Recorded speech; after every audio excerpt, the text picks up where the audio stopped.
موضوع الشريعه. احنا كنروحوا لديارنا ندخل موضوع الشكشوكه والعظم والعجه والخبز واللي ما عندناش باش نشروه. الشريعه الاسلام هو تقريبا ثلاث مستويات، يعني المستوى الحضاري، المستوى العقائدي والمستوى التشريعي.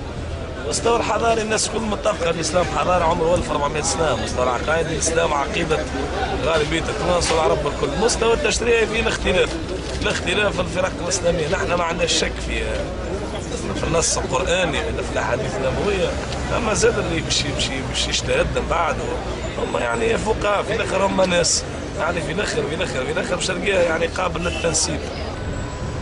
شايف السياسة؟ يعني يقول لك شريعة كلمة قاعدة في وذني، يقول لك السارق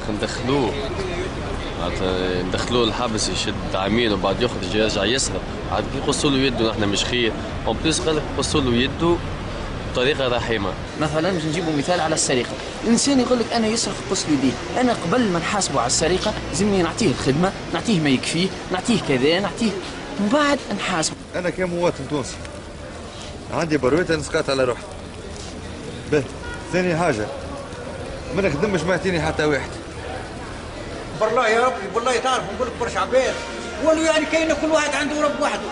به المستمده من الشريعه هي الصلاه والصيام، وما تبقى هو بدعه، وكل بدعه ضلاله وكل ضلاله في النار. الشريعة بتاع شنو؟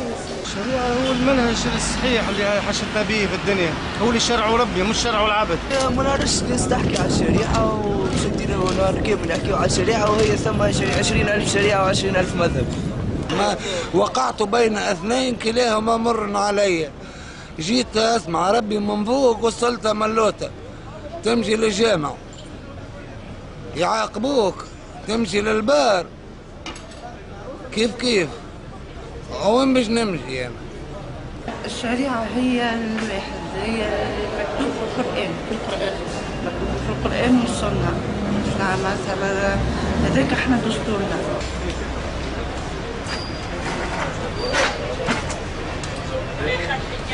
الشريعه هذا ما نعرفهاش بصراحه. الشريعة الإسلامية هو أنه نمشيو في حياتنا بكل ما قالوا ربي في القرآن وكل ما قالوا الرسول صلى الله عليه وسلم في الأحاديث الجامعة.